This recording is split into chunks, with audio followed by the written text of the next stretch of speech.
Why do nerves still hijack smart, capable presenters, coincidentally, right when it matters most, at the end of the presentation? Imagine if you could turn stage fright into energy and end your presentation with a natural invitation for people to work with you without sounding salesy. Well, we got an award winning speaking coach here to help you overcome those fears, false stories, and missed opportunities. You ready? Let's go.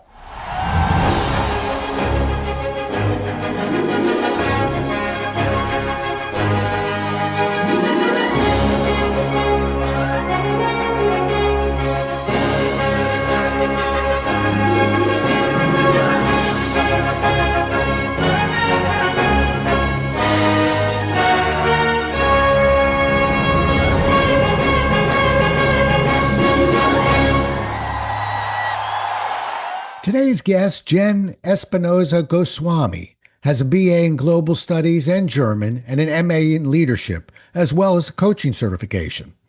Before going full-time in her business, Jenn worked 15 years as a fraud examiner. And in addition to losing, get this, 100 pounds in her 20s, Jenn ran a half marathon 1 week before her 40th birthday. As a fellow marathon runner, I appreciate that. Welcome to the show, Jenn. Thanks, Rob. It's great to be here and to be with a fellow marathoner. There you go. We paid the price, right? In mileage, yes. Yes, we did. Well, it's great to have you here. I want to dive right in. And I love this topic because a lot of times we finally take a big, deep breath when we're finishing a presentation. And yet we know we've got an opportunity to sell here. Yours is a unique angle, talking about selling right at the end of the presentation. I think when probably at the smartest time. But why do you think so many talented speakers kind of waste this opportunity at the end to invite more business? Yeah, so this is a challenge that every single coaching client I've ever worked with struggles with. And when you listen to people doing presentations online, webinars, and all those sorts of things, there's that pause. And all of us in the audience know what comes after the pause, right? Here's where I'm going to start pitching you my thing. So the audience is expecting it and maybe dreading it, or maybe they've already checked out and they're on their phones or they're moving on to their next meeting. And then the speaker can also identify that tension in the room. So some of it is reading the room and some of it is your own inner baggage around how it feels to transition from what tends to be educational heavy content in your presentation into a sales pitch. And for some reason, in our culture, in our world, we have determined that selling is evil, selling is bad. It makes you transactional, it makes you less caring, less empathetic, less service oriented, which is not true at all. So there's two different angles to that. There's the internal angle of how do I feel about selling as a presenter? And then there's how does the audience respond to hearing me selling on stage? And then to complicate things even more, there's that third angle of, is it actually okay to sell? And what is the specific technique to do it without feeling like you're just annoying your audience, or the term is pitch slapping your audience so that they never want to hear anything more from you. That is the technique that people are struggling to identify. Like, what are some of the things that they would be able to do to avoid that tension in the room? Right. Well, my heart is singing, as we would say, because, I'm 40 years as a sales trainer. So I've certainly kind of gone through the baggage of selling must be some sort of bad thing, when in fact, and we won't make this show about the wonders of selling, folks, but when in fact it's one of the kindest things you can do for another individual is move them past their fear of change and help them solve a problem that right now they may think is too small to solve. But don't worry, they'll be back as soon as it's unmanageable and it's cost them an enormous amount of money. I'm never ashamed to sell. My concern is because here I am, I'm writing sales books, I'm teaching sales training, I'm not afraid to sell. And yet, at the end of the presentation, where we probably have the best opportunity to sell, I do believe it's our own baggage. And maybe I'm carrying a bag or two of, I don't know, everything's going so well. They love me out there. Is it time to sell? And I think it's not, is it time? Because it is. It's how. Okay. So let's get into a couple of hows on this. Yeah, well, how is interesting because I think the opportunity to offer what I call an invitation. It's not necessarily an offer, a program, whatever. It's an invitation. And when you look at the numbers of who's in your audience, let's suppose you have an audience of 100 people. It could be more, it could be less.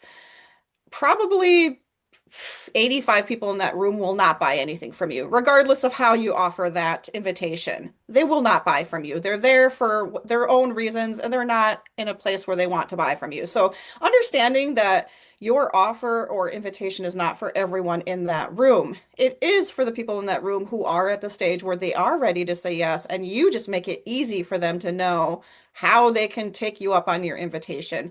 And that doesn't just happen in the last 10 minutes or 5 minutes of your speech, because here's the deal.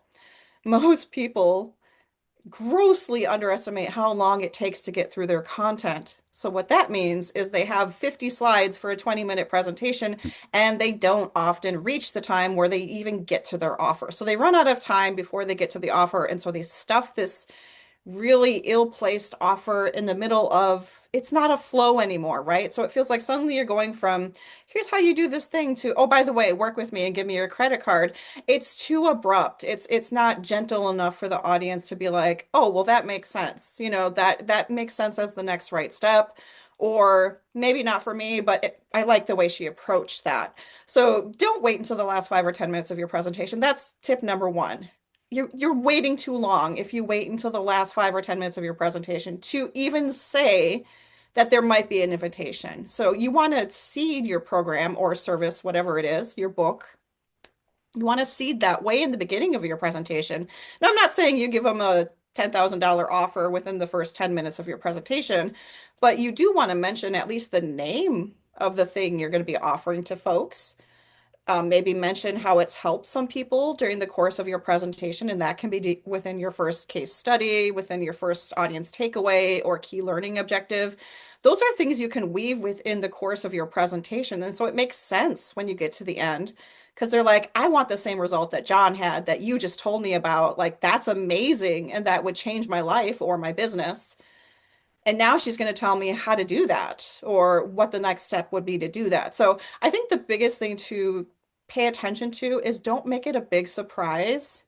Surprise, we all know something's coming in the end. So if you tell them before that there's something coming up and kind of place those breadcrumbs, it's easier for them to snack along with you. And then it doesn't become this huge buffet of all the things you could potentially offer them. Yeah, makes sense. Let's shift the question around a little bit, and I'm going to go first on this one. How's that for a great host? I'm going to ask me a question, and then I want you to answer it because I'm going to tell you how I do it. I happen to be a guy that typically works with corporate clients, meaning the ask for me isn't from the audience, it's from the decision makers who are sitting in the back corner there. It's for, Mm. they've seen a keynote and there are workshops that I could put on or something like that. But even if it's the individuals, a technique that I use, and it mirrors what you're saying, but I'm going to tell you in process how I do it, is in the opening. We always tell the audience what's in it for them. What are we going to talk about? How are we going to do it? But there is, I think it's a misused term, but there's a term called the objective, which means at the end of the presentation, what should the audience expect? Okay. I actually like to say it at the end of the presentation. What I'm going to be looking for is for your support in this or for you to actually jump in and join me. And now I keep going. I don't stop and ask it a question. I just lay it out there and run right through the stop sign. Now, when we get there, we'll do, but I already said, here's what I'm going to ask you at the end. What that does, Jen, is it takes a little bit of pressure off. Then, to your point, we'll dip into it a little bit. That's why we're going to do this. And that's why at the end, folks, we're going to such and such. But at the end, I have a natural close of, so we've done this, that. Any questions? Fine. At the beginning of the presentation, I mentioned. So now I'm calling it back, as they say. That is a process move for me, and it works. I'll tell you where I go wrong in a minute, but A, what do you think? You're the expert. And B, how would you fix it? Yeah, well, that's called closing the loop, right? You Hmm. open up with this and you're closing the loop with that. So it makes sense. And people like that completion.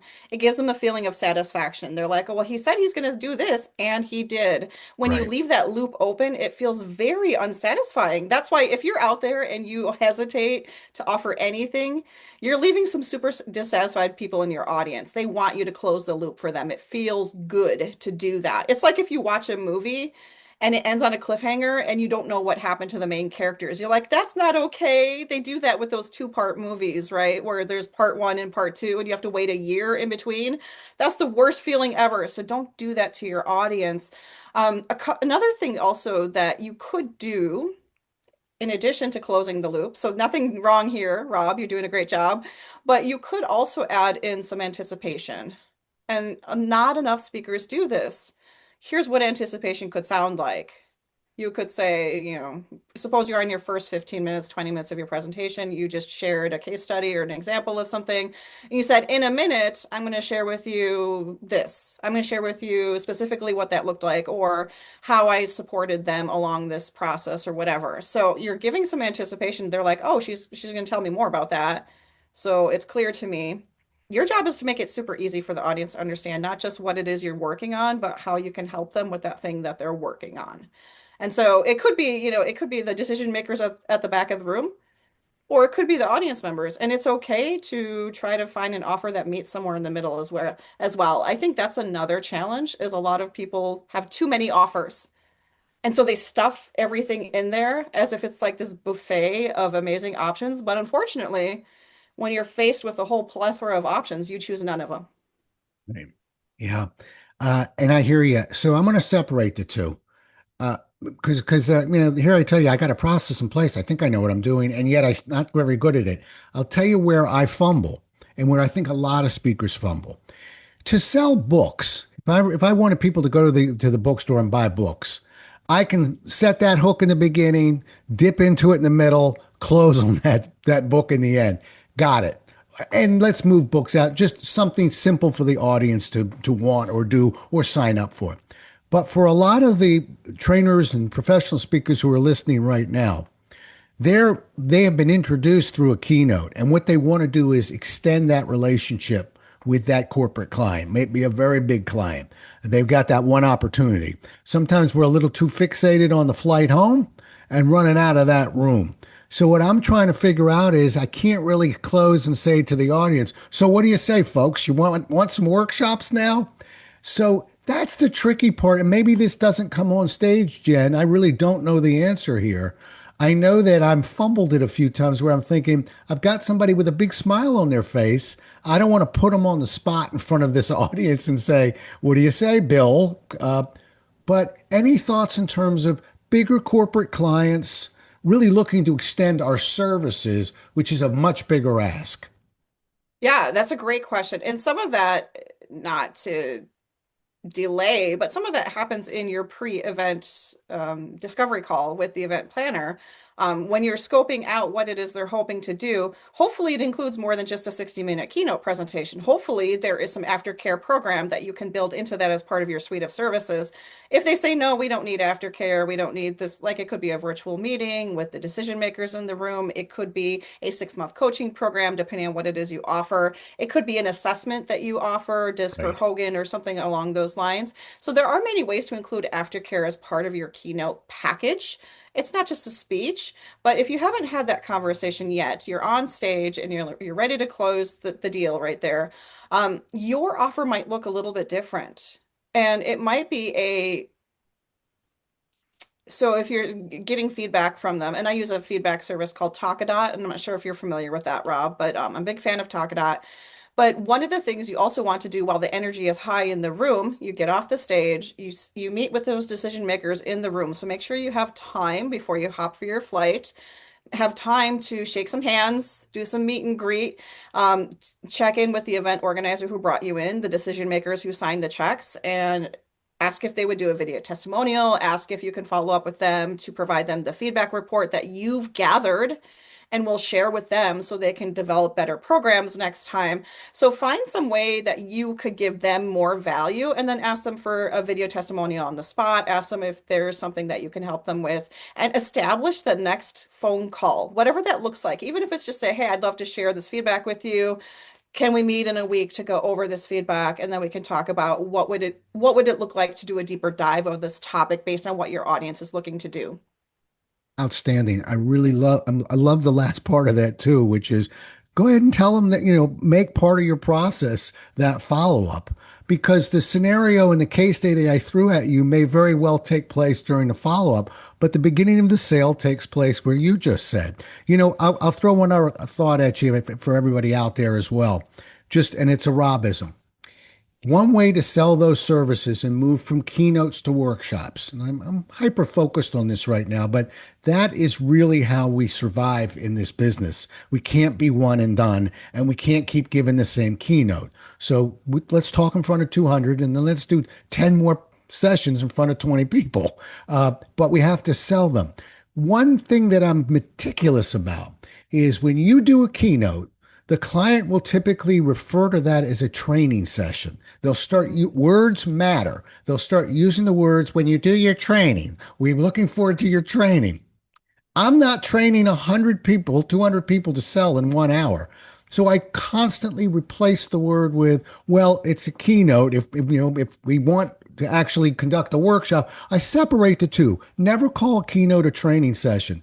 Now on stage, I can drip a little bit of, well, here we are. That's the third step of the process. Obviously, if we did a workshop, that's where we do our role plays and really swing the golf club and go play a couple holes. Today, I'm going to show you a couple ways to swing the club better.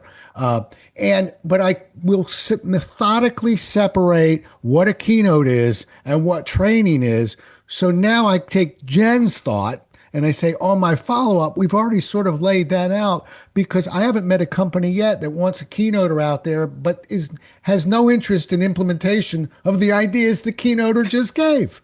So I think if we separate, that also helps us. Absolutely. And you're right. There's not a single company out there that just thinks that their whole company is going to be transformed from a 60-minute keynote. It just doesn't happen. And sometimes there isn't a path to implement. That's why you're the leader of that conversation and you say, here's what this could look like to implement this going forward. After they've seen how amazing you are, the keynote is the gatekeeping. This is how the entry point of your work and what you offer. So maybe it's a half day training, maybe it's an 8-week program. You develop that, but you make sure you know what the answer is to that when they're excited about you and they loved what you did on stage. Yep. And a way to separate that because if I'm listening now, I'm walking the dog and going, wait a minute, you two. So this keynote, you keep downplaying the keynote. Why would a client want you to do a keynote if they can't implement what you're teaching? And the answer for me always is, remember when I say separate the two is, we'll do the best 1 hour program. We'll energize that room, teach them a couple of great moves, entertain, inform, motivate, inspire. We'll do it all. Now, if we want to create a cultural shift on how to do this, that comes through training sessions. I don't think that insults the intelligence of the client. But so the keynote has its purpose. I would never say this, but I've heard somebody whose name rhymes with Jollis who said offline, a keynote is almost an infomercial, but it's better than that. But at the same time, it's enough where you go, wow, that slicer really looks good. Okay. We may want to bring that into our company. So you're really kind of walking that line. But yeah, best 2 or 3 ideas you're ever going to get are going to come in that keynote. And if you actually want to change the way you're doing it and implement it, that's a workshop. That's where the words matter. All right. Let's shift, Jenn. Let's shift our fear. Today's all about fear. Have you ever seen the movie Defending Your Life? I have not. Write that one down. Very good. It deals with how we overcome fear. Okay. But Okay. the fear, I'm going to give you 10 more seconds of that movie right now.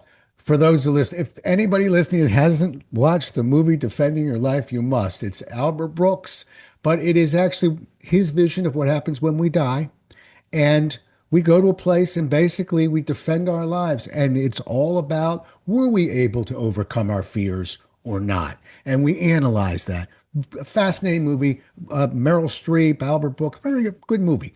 All right, back to the show. Now, fear. All right. Why do so many presenters, in their own mind, I don't agree with them. I just don't know how we can pry this loose.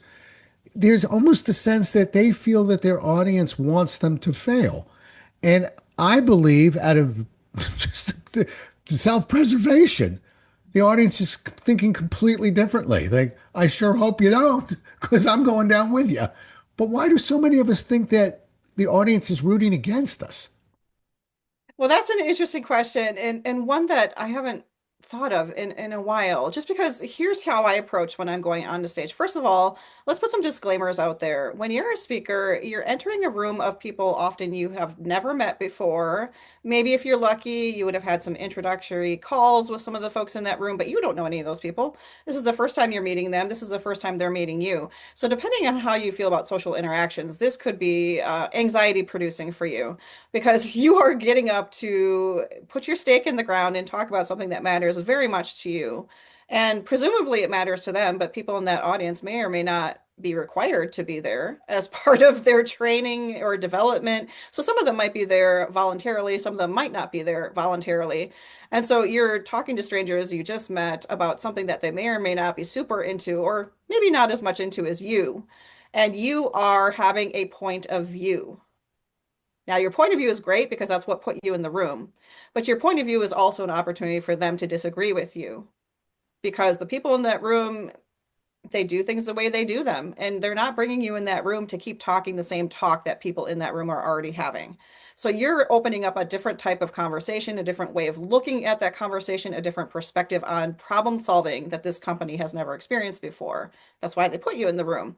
So that means that you're exposed to potentially people fighting you, being defensive, not listening to you, tuning out, heckling you. I mean, it's only happened a handful of times to me, but I've been heckled before, or people asking questions that are neither here nor there, but it's airing their dirty laundry. So if they have some grievances that they're bringing out there, these things could happen, especially if you end on a Q&A in your presentation. Please don't do that. Please never end on a Q&A. But if you do that, you could potentially be heckled. Hey, People could Jen, be coming at you. let's talk about that just for a second, because I happen to be one of the few people who agree with you on this. My problem is my customers don't. Okay. Mm. So let's do that right now. Uh, and by the way, the reason why the Jen and Rob show today is not big Q&As, which you're thinking, what? Is because it just pulls the life out of the meeting. We're going to get questions throughout. It comes at the end when we've reached a peak, and now it gets quiet and clunky and awkward. Both of us can tell you why. All right. But the client said, I want to finish with a Q&A. All right. How do we survive that? You give me a tip, I'll throw one back at you because I've got an idea of my own, but I want to hear yours first. See, Oh, sometimes I do let my guests go first. I'm excited to hear your tip. I haven't had too many clients push back on the Q&A not being in the end. And what I do, I reassure them because the concern there is that you won't answer questions at all and you'll just be a talking head. So that's what the client is thinking. They're like, oh, they're just going to keep Right. talking and not shut up. No, so I reassure my client and say, okay, so I answer questions throughout the course of the presentation. And if they need to know where, I'll show them. Like on this slide, we're going to do an engagement. We're going to use a poll from Mentimeter, from one of those Slido. I do a lot of audience engagement, and that's just throughout the course of my presentation. Regardless of whether it's keynote or breakout, I will still engage your audience. So if they need to know specifically where and how that looks or what questions I'm asking, I'm happy to submit all of that to them. If I'm doing, a survey, I'll send it to the client ahead of time so they can tell me what makes more sense. And I'll ask the right questions. So I'm asking the right questions to the audience as well. So I'm being sensitive to things I may not know about that company. So I make it clear to the event organizer that that's okay. We're going to answer questions. So I'm reassuring them about that. But here's how it works within the flow of the talk I and love still that. within timing. Yeah, love it. And that comes in the beginning. Here's what we're going to talk about.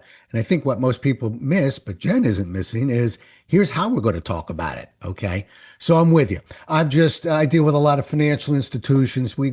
These people aren't messing around 60 minutes, a 10-minute Q&A. To me, it feels like I've done this Olympic routine on the balance beam. I have stuck my landing, and then somebody says, now can we talk for 5 minutes about more? And that's what I mean in terms of, but I just stuck my landing. Now you want me to talk. So Mm. for those of you who can't get out of the Q&A, uh, then have a story ready to go. In other words, have one more routine move ready to go. So when we get the last question, and even if somebody is physically coming on stage to get you now, look at them, smile, and say, if I may, I'd like to finish with one last story. And then tell that story, that beautiful story, the one that you really would have loved to have ended on. Finish that one, take a step back, let's get some applause, and now we can get pulled off the stage. But it's not only does it take the life out, but normally when it's over, we are literally just walked off the stage. That's not sticking your landing for a professional presentation. And you're leaving that taste in the mouth of the audience of, I thought it was good, but I can't remember. All I know is it sort of petered out at the end. We don't peter out in this business. Okay. Now, I'm going to push you back. Thank you for allowing me to do that U-turn. I just didn't want to miss it. Of Hmm. fear of this audience. We are lined up, Jen. I don't think people wake up in the morning going, "Oh boy, I have a presentation to watch. I hope it's bad today." Right? So we gotta. I think we have to fix what's in this. What's been the brain here of the people we're working with. Yeah, and fear really is about fear of being seen and heard, right? How many times in our everyday lives, I'm a mom, I love my two daughters, but most of the time when I speak, they're rolling their eyes. They're like, yeah, yeah, they don't listen to me half the time. When they do, it's a surprise. But this is what your everyday life looks like. You're in a meeting, you're lucky if you can get 2 cents in these group meetings, these corporate meetings. I spent 15 years in corporate before I escaped. I know what those meetings are, death by meeting, all of that stuff. You can't get a word in edgewise. And when you do, it's almost like it never happened. As a speaker, you have people looking at you. You have people, you've got a microphone. There's an authority that goes with that. Yes, there's an opportunity for you to say something wrong, do something wrong. Now, the best presenters are those who can roll with that and find the human moment within that. Yeah. So, small story I have for you, Rob, and for the listeners here. I was doing a walk-up song. I was my own event called Fearless in Minneapolis here. I was walking up. I had a videographer following me up to the stage. I had this beautiful music that I had chosen ahead of time. Was wearing these cute little gold sandals. Ascended to the stage and did this little spin because I'm Jen Spin Go. I have to do this little spin as part of my routine. It was super fun, super in the moment. The strap of my sandal snapped. And I almost landed on my face. I didn't land on my face, but I was like, great. Now my shoe is broken and I have 20 minutes of presentation to go through. So I was like, I was fighting with myself. The stupid things you do when you're on stage are like, should I say something? Should I do something? I don't want to walk on these broken shoes because I could fall, I could get hurt, whatever. So about 10 minutes into the presentation, I admitted it to the audience. I'm like, you know what, friends? My sandal's broken. It's kind of uncomfortable. Should I just take my shoes off? And everyone's like, yeah, yeah, go do it. You do you, girl. And it became this whole moment. Now, I'm not saying that you should turn everything into a moment, but the support from the audience was there. And I could have gotten in my head about that and been all worked up about it. Instead, I just said it out loud. I'm like, you know what? I'm not feeling this right now. It's not working for me. Took the sandal off while people were cheering, which you don't always get cheers from the stage either. So that was its own moment for me. And then I just moved on with my presentation, and it wasn't a big deal. So sometimes in our own minds, we make things a big deal, and it's maybe didn't even stand out to the audience. Yeah. Well, you hit it, and I think the moral of the story, if I can put it on there, is my feeling is the and this is a repeat Rob Jollisism. So if you listen to Presentation Whisperer shows, you're going to hear it every 8 shows. The worst thing we can do is make an audience feel sorry for us. Mm. And so if you had looked crestfallen and said, "My strap broke," you have it's like seeing a movie where somebody turned the lights on. Okay, we're no longer in the movie. Now we are fearful. I'm an audience member. I feel badly for you. I can't get back into the movie that easily. When you roll with it the way you rolled with it, and I hope everybody rolls with it, That's the part frequently they're going to even remember. They're going to appreciate it. But because it didn't bother you, it won't bother them. But boy, it's instinct versus logic. Jen, what you said is logical. The instinct is to kind of go the other way and be fearful. And we're telling you right now, if your aim is to please that audience, don't make it a big deal. They'll appreciate that. You will too. Yes, and on the flip side of that, it doesn't mean you should full disclosure everything that's going on in your mind because that could end up being a disaster. Mhm. So I know so many presenters who say, "Oh, I didn't mean to say that," or "Oh, that was the wrong thing. I wasn't supposed to say." Don't admit your mistakes in the middle of your presentation because they don't notice unless you call it out. So certain things should stay within you and just roll, keep going. The script is continuing. Don't call it out. Not everything needs to be called out, but when it's a clear moment and everyone is witnessing it, that's when just be vulnerable, be in the moment. Yep. I hope my sister is listening to this show, who has the habit, and I've tried to break her. I can't. She is a fitness instructor, Mm. fabulous, fabulous fitness instructor, followed by many, many people. But she has this habit of constantly saying, "Up, I'm running a little bit too. We're running too slowly. I'm running out of time." We are. Oh, time. Is there a time? How would we know? There's so many moves we can make as presenters. So okay, so you didn't get to the last slide. You didn't show the video you sometimes show. Oh, you love a question here that's no longer being used. We don't know unless you tell us. And you're just actually making us anxious again because, uh-oh, I hope you don't feel badly about that speaker because now I'm feeling badly. No, just roll, roll, roll. But when the strap breaks, when they see it, laugh it off. Jen, last question, and I'll let you roll. Somebody listening right now, and let's say they may have had a bad experience in the past, and they've come to you, and you're trying to rebuild their confidence, but it's a legitimate. It's usually getting sniped, where you said heckled. That happens for me once every 3 or 4 years, maybe, and it's not even a heckle. It's just an attitude. But suffice to say, we feel it. How do you rebuild that confidence? What would you say to somebody who's still kind of stuck in the past there? Mm. Well, first of all, congratulations because you're still putting yourself out there very vulnerable. He's still getting on stage, still doing your thing. I tell people there's a stage for everyone. And even if you've been burned before, it's like dating, right? You've been burned before, you've had some toxic relationships, and you're like, I'm still in the game. I'm still going to find the love of my life. The same is true with speaking.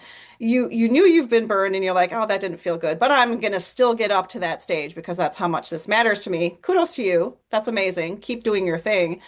In terms of recuperating from that, it just depends on what it was and how badly it impacted you. So we all have the feedback that comes back, and there's that one person who's like, ew, I didn't think this person is the level we were looking for. There's always that person. But then you look at the 15, 50, 60 1,000 other people who are like, this person was amazing. I would bring them back. So you can hyper focus on the person who's criticizing you. And there's a critic in every audience. There are people who get paid to be critics. But do you really want to focus your attention on that person, or do you want to look at the celebrations, the you did this amazing, and use that to kind of bolster your energy, your momentum, and just know that you're not doing this because it's easy. You're not doing this because everybody else is doing this. You're doing something that most people are afraid to do, and you're doing it because it matters. Right. So whether you're sniped, heckled, criticized, it's going to happen. It's part of the territory. And understand that it's a very small piece of it, and you still have that amazing feeling of making a difference on stage. So well said. Yeah, and I think that instinct sometimes is I'm gonna fix it. I'm gonna find I can win this battle. I guess maybe the good news is if you spend the rest of your delivery obsessing on one individual to make them feel better, I still don't think you're going to get it accomplished. But go ahead, you do that. The problem is, okay, in the best case scenario, you made one person feel better and you lost the other 125 that were with you all along, rolling their eyes, going, Larry does this to every speaker. They already know that. So I think you're right. I think it just comes with the territory. It's a numbers game. When those It is. numbers get higher and it's not one, it's more, I'll go ahead and analyze what we're doing. Look, I love this conversation, and I loved both parts of it, which getting at fear from a couple of different angles, that selling side and the front end, just ourselves on the back end. Really appreciate it. How do people get a hold of you? Come find me online at www.jen with two N's spingo.com. And feel free to check out my podcast, Mic Drop Mindset, where you can hear episodes of coaching on presentation skills. You can also hear the ins and outs of building a profitable speaking business, even the things that people don't like to talk about online. Good, outstanding. Well, it's nice to be in the area with you. That sounds great. Fantastic. Well, I loved it, and I don't think we can talk about this topic enough, quite frankly, because Let's if do we can part two. solve, yeah, if we can solve this, if we can, I mean, imagine anyone listening, if we can get rid of the anxiety, and we always want a little bit, by the way. I don't want to go up there too calm, but if we can knock that anxiety down, what else is in the way? I've heard people say, I wish I could give a presentation like I was, sitting at the dinner table. Well, you can. Takes a little practice, takes some coaching from people like Jen, but we can do it. Anyway, outstanding. Just thanks so much for being on the show. It was just a pleasure talking to you. Thanks, Rob. I can't wait to hear more Presentation Whisperer episodes. Thank you. I'll be listening to your show as well. Folks, we'll do it again as well as we can next time. Until then, stay safe. Thanks so much for listening. If you enjoyed today's show, please follow, rate, and review on Apple, Spotify, or wherever you listen. For more resources and to connect with Rob, visit thepresentationwhisperer.com.